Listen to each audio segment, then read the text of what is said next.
What up guys, and welcome to another video. Straight off the bat, if you could hit that subscribe button to help support the channel, that would be the most legendary thing that you can do. Today we're going to be talking about covers which actually ended up being better than the original version, and in many cases more successful, projecting the person who covered the song to absolute stardom, or just making it an iconic turning point within their career. I got the idea for this video when I was talking to John from the Ataris a couple of weeks ago. The Ataris version of Boys of Summer was so big that it still gets played regularly to this day. But John mentioned that they don't get a cent from that. But their version just had so much life to it. It was so big. It was so big at the time. It still gets lots of airplay, and it's just an absolute all-round banger. So with that being said, here's a bunch of covers which ended up actually being better than the original version. Number 1,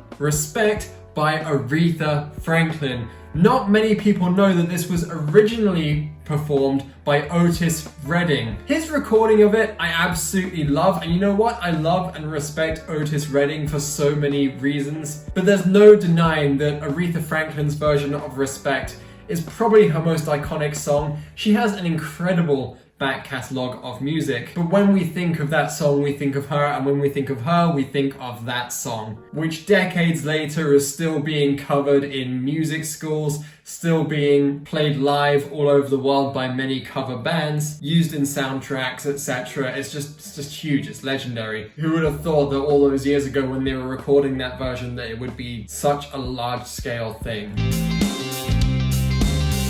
Oh, you bet your friends like chocolate. Next up, Chocolate by Knuckle Puck. Now this was from the legendary Punk Goes Pop collection, which I absolutely love. There are so many good songs on those compilation CDs. One of my favorites being Your Love by Icy Stars, although I will say that that cover is just not as good as the original. However, Knuckle Puck's Chocolate, I absolutely love it. This is nothing against the 1975. Their version is great, and obviously they're more of an indie pop and pop rock band, so it will sound different. And this could be me being a little bit biased because I love pop punk and I love punk rock, and Knuckle Puck just do that sort of easy core, sad boy, screamy pop punk perfectly. But the other thing that just kind of gets to me with this song is that when Americans say the word chocolate, like literally chocolate, it just sounds so much better. I know that sounds really weird, but British people just sound really weird when they say chocolate.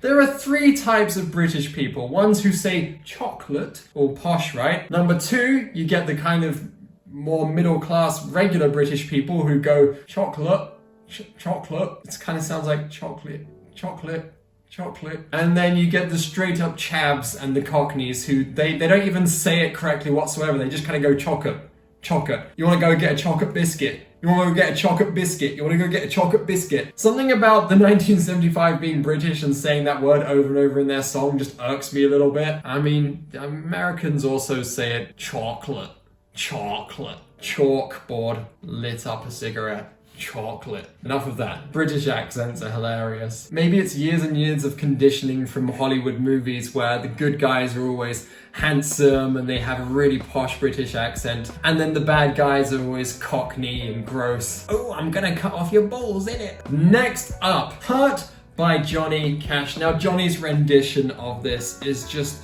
so awesome. I absolutely love it. It's so iconic, and he just breathes so much life into this song. His voice, the guitar parts, an incredible rendition of it. And again, this is nothing against Trent Reznor and Nine Inch Nails. Their version is good, but the two are like apples and oranges. They're completely different from each other, and there's no denying that even though Johnny Cash, again, similar to Aretha, has such an incredible career, a legendary back catalogue, so many hits, appreciate his version of it so much. It just hits me right in the feels, if you know what I mean.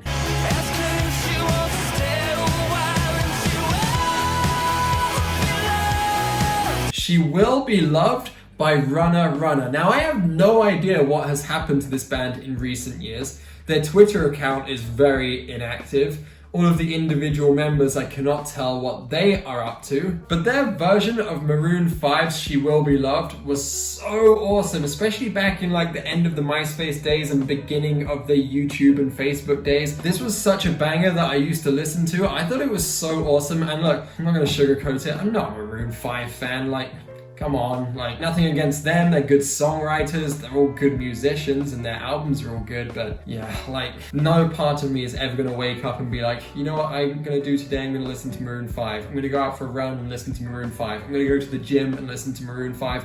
I'm gonna go to a party and listen to Maroon 5. I don't have any of that within me, right? But Runner Runner, their version was fantastic. It was an absolute pop punk banger. And this band, like 10 years ago, they're supporting like Yellow Card, Forever the Sickest Kids, Good Charlotte, and over the last decade, they've gradually faded into obscurity. No idea why, but I think I should try and get one of them on this channel for an interview. What do you guys think? And whilst we're on the subject, actually, guys, comment down below who you want to be on the next interview. I do have one coming up, which I'm really excited for. I have Rodney from Violent Delight. That's going to be uploaded soon, so stay tuned for that. Alrighty, we're getting towards the end of the video. Let me remind you guys one more time, if you are enjoying this content, please hit the subscribe button. Thank you so much. So next up, we got Higher Ground by Red Hot Chili Peppers. Man, this song was just so perfect for them. Flea's bass line in this is incredible, so legendary. It just complements this music so well. Like, this cover was the best idea ever because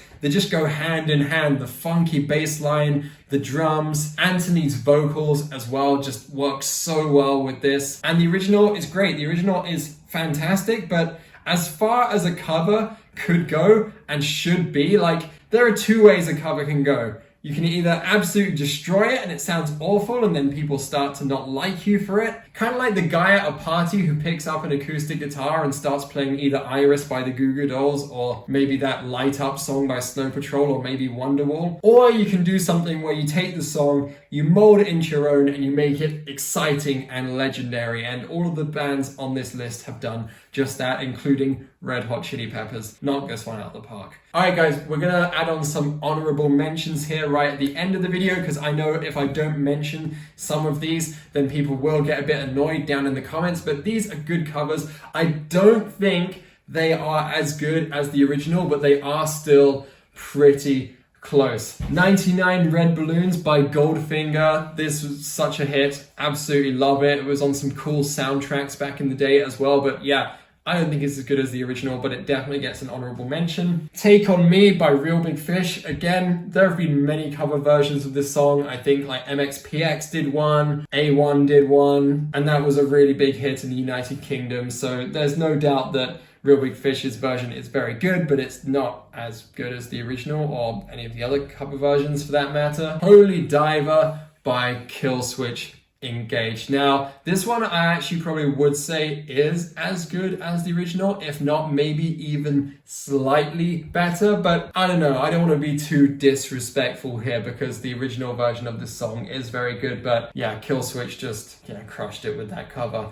I mean, if Killswitch were going to cover any song, this was the way to go. I Fought the Law by The Clash and I Can't Feel My Face by the Amity Affliction, and Born to Die by the Amity Affliction as well. Those are all of my favorite covers. I think I've mentioned pretty much all of them, including Your Love by Icy Stars, which is an absolute banger. But listen, all of the Punk Goes Pop albums are absolutely fantastic. The cover of Somebody That I Used to Know on those albums, I forget which band did it, absolutely legendary. There's so many. It was hard to pick what would go into this list, but then again, the original versions of the song were also really, really good too, so it was difficult deciding which ones were legendary enough to just be like, wow, like that was such a huge trajectory. But if I've forgotten any, guys, please comment them down below. Thank you so much, guys, for watching. I'll see you in the next video. One last time, hit the subscribe button and I will see you soon.